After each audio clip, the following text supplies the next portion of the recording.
15 অক্টোবরে মাত্র কাঞ্চনপ্রভা দেবী বিধবা ছিল, 34 ইয়ার্স ওল্ড, মার্চ করলেন।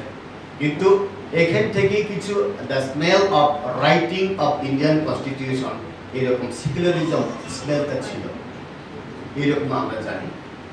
তো আমরা প্রাউড করি ত্রিপুরাতে, specifically 858 kilometre Bangladesh boundary present day Tripura, আগে তো অনেক বড় ছিল। কিন্তু এই পাহাড় অঞ্চলটাকে মহারাজা বীর বিক্রম যেভাবে সাজিয়েছিল,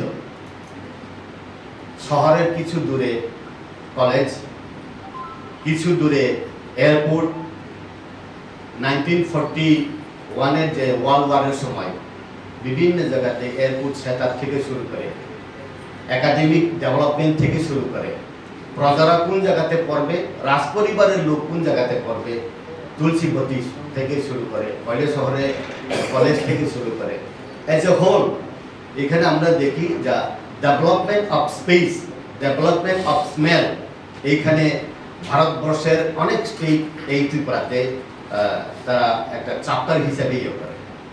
আনরিটেন হিস্ট্রি হিসাবে আমরা জানি, আমি 2 মিনিটের মধ্যে শেষ করব। আনরিটেন হিস্ট্রি, ভিক্টোরিয়া মহারানী লন্ডনে যখন ওনার বার্থডে পালন করার জন্য বিভিন্ন প্রদেশের বিভিন্ন রাজাদেরকে নিমন্ত্রণ করলো, মহারাজা বীর বিক্রম কিশোর মানিক্য তখন ওইখানে উপস্থিত ছিলেন।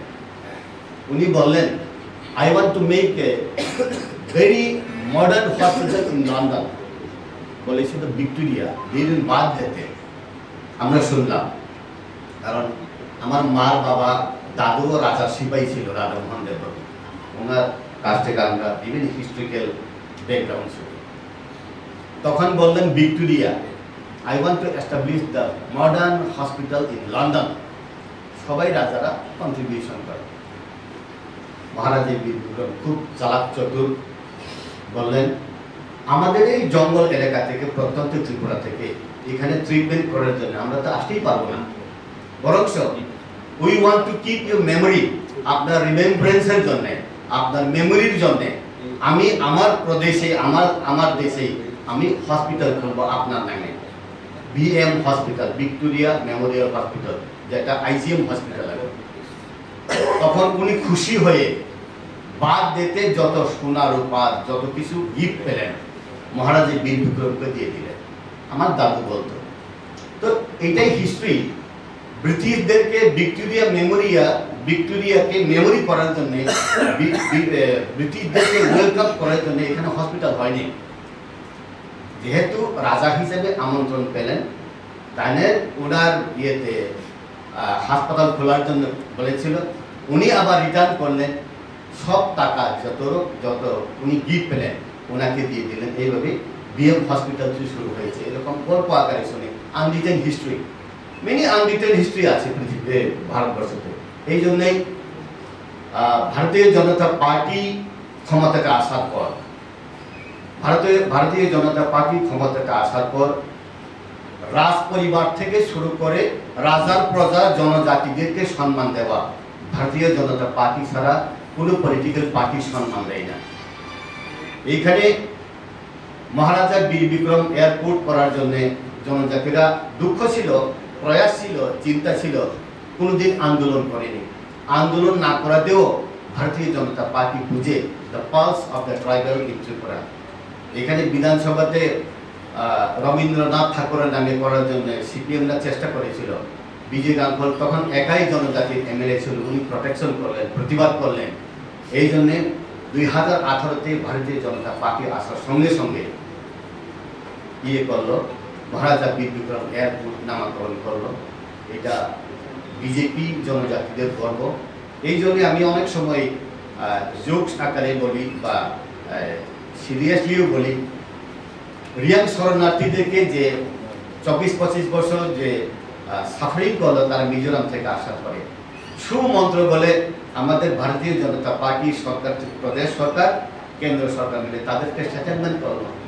দ্যাট মিনস জনজাতিরা কিছু চায় না, না চাইলেও ভারতীয় জনতা পার্টি তাদেরকে পালস বুঝে যে করে। এটা আমি বলি অনেক সময়, জনজাতিরা যদি ভারতীয় জনতা পার্টি ছাড়া অন্য কোনো পলিটিক্যাল পার্টি করে ঈশ্বরও তাদেরকে ক্ষমা করবে না। অনেক সময় চার দোকানে, বিভিন্ন পানের দোকানে বয়স করা আলোচনা করে, কিন্তু আমরা রিচ ইন আনরিচ প্লেসেস, আমরা মানুষের মনে, মানুষের রান্নাঘরে, মানুষের গ্রামে গ্রামে এটা পুষতে পারি না আমরা। এটা আমাদের এই মেবি টেকনিক্যাল, মেবি পলিটিক্যালি আমাদের ড্রব্যাক থাকতে পারে জনজাতি লিডারদের।